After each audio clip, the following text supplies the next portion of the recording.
Well, welcome back to Coaching Uncut. It's been a little while for me. I had to step out due to some personal reasons, but we're back now, and it's exciting to get back into action and to engage many of our clients just to kind of help them along during these interesting times we all find ourselves in. What I was thinking the other day and of a new series, and I wanted to kind of give you some open thoughts today on a couple of things here.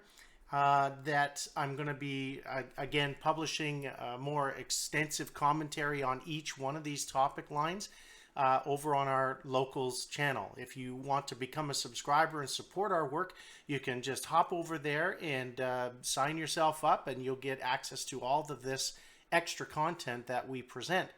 But for today, what I'd like to do is just give a brief overview of what I'll be talking about in helping people prepare not only just to do well in business for themselves, but also to become resilient, to also increase their capacity for responsibility, for leading people.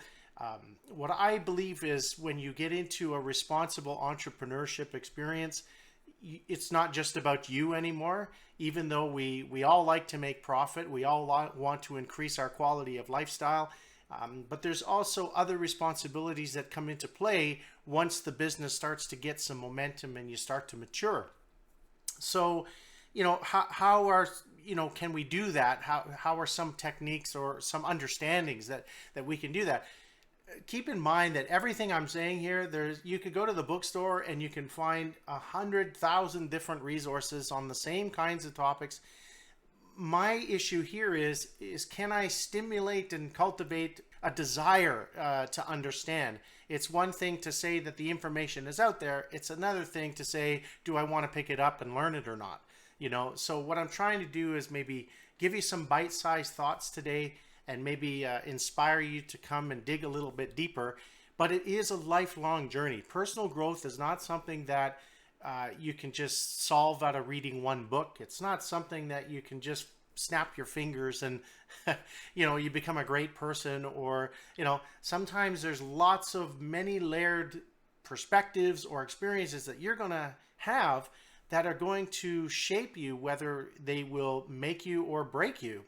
So today I'm just going to go over quickly mastering personal authority, and in preparation for leadership. There are many things that could be said here, and we don't have a lot of time to go through all those things, but let me see if I can't spark a little bit of inspiration for you. So for the true do-it-yourselfers, what I'm saying here is, for people that are in the beginning stages of starting their own business or their own leadership experience, sometimes, if it's got to be done right, you got to do it yourself, or you're going to be the one that's going to be, mostly on the hook for, getting things done and getting things done well, or at least to the standard of your expectation or better. So for the true do-it-yourselfers, in this season, and I'm talking specifically about business, in this short season, in the first few years of starting your business, that you're going to have to be very versatile and very enthusiastic about all the tasks that have to be done. Whether you're good at them or not, you probably would want to have a working knowledge of most things that you feel are out of your wheelhouse, but you still got to do it. The other side of that is there's a lot of people who are, I'm going to do it my way and I'm going to only do it my way. There is going to be some maturity there, that as you bring people into your environment who want to work with you, or that you want them to work with you, that you're going to have to learn to adapt to different styles, different personalities, different perspectives. So there's going to be some flexibility there. But mastering personal authority, what I'm talking about here is it's really hard for you to lead people into places where you haven't been. Or it's great that we have mental assent or agreement on principles of how people should behave, how an organization should be shaped. But if I haven't really mastered certain things, again, people are very intuitive. I've said that before. They can kind of see the BS flying, and I want to help you minimize that issue, because this is about credibility and trust, not just about efficiency and management and profit making, right? So working with people is a delicate situation. I've always said that people are the X factor. They're the variable in the equation of working in any organization or business. So how do I prepare myself for leadership? These are some things that I've learned through personal experience, and I'd like to just share these thoughts with you. And again, over on our Locals channel, we'll go through a deep dive of each one. So mastering personal authority, personal autonomy, the ability to look your adversaries in the eyes with confidence, the ability to look out and have a vision and stick to your principles. All of these things can be found in these, 4 foundational personal growth points. So preparing us for leadership. So number 1 is self-control. Self-control is not just, of a personal nature, sexual nature. There's also self-control when it comes to issues of temper, how you respond to people, how you respond to criticism, insecurity issues. Also, many people will actually come into wealth and they won't be able to handle it.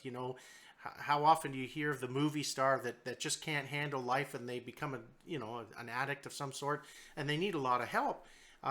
This is very typical because if people actually don't have personal growth in their life, they lack the internal structure to manage the burden of what wealth will bring upon them. So self-control, the ability to have things like, patience, working on patience, working on active listening, working on self-development and having personal standards of communication and, of course, physical health, those kinds of things. If you have no health, you really don't have any wealth. That's what they say anyway. So, self-control also means like the practice of delayed gratification. I don't need to spend a lot of money to feel valuable. I don't need to go out and buy the latest, greatest thing in order to soothe my ego. There's nothing wrong with having nice things, but there's a whole discussion behind that too, the idea of delayed self-gratification, because you're right now in a season where you have to basically, like a farmer, you have to sow the seed and you have to cultivate the ground and wait for the growth to happen. So in this time, issues of self-control are going to be very beneficial to you. Self-accountability is similar to self-control, but self-accountability was a personal experience I learned way back when. And really what it focuses on is, if, I've got to start a business, nobody else is watching. I can't afford, consulting. I don't have a good coach yet. I don't have, my spouse is working hard. We've got family issues. And when nobody else is looking, the kids are at school and my wife is at work, how do I behave? How do I meet the goals that I've set out? How do I work independently to achieve, the visions and the dreams that I carry as a person, and hold myself to a certain positive tension of performance? I want to talk to you about that. But that was a whole life experience for me when I first started out in my consulting practice. Is nobody else was watching and nobody else was listening. So how did I get up in the morning, put my pants on and get to work, right? What are the core motivations? And so I'd like to share with you some tools on self-accountability and developing that. Self-reliance. Well, some people can accuse me in this series of, self. James, you can't do it on your own. And team is team. And I get that. I mean, but what I'm trying to do here is, this is kind of like the seed of positive character development even before other people come on the scene. Is if you want to have people work with you, then are you somebody who can be worked with? There are issues of character that you need to look in the mirror and I need to look in the mirror and work out on our own time and on our own dime before we waste somebody else's time, right? So here, self-reliance is, can I trust myself? I'm going to be taking a lot of risks. Can I trust in the sense that I can communicate properly? Can I trust in my own money management skills? And if I can't, if there's some sort of weakness there or something's a little out of my wheelhouse, am I diligent enough to go and pursue learning, right? So, many people that have come into wealth or have come into great success, they'll tell you, you have to become a reader and a learner of the world and widen your scope of field of view. So that's what, a self-reliance is. Nobody's going to do it until you get up and do it, right? You can't rely on always the good graces of others to try to help you in the challenges that you've kind of put yourself in front of. So you have to learn that ability to trust yourself, to challenge yourself. And I'd like to take you through a couple of personal stories on that one as well. And then number 4, last but never least, is the self-improvement. We can get into the grind of building a business, and then we can get tired where we start loathing to come into the office because, as much as it is rewarding, it is still challenging on a day-to-day, week-to-week, month-to-month basis.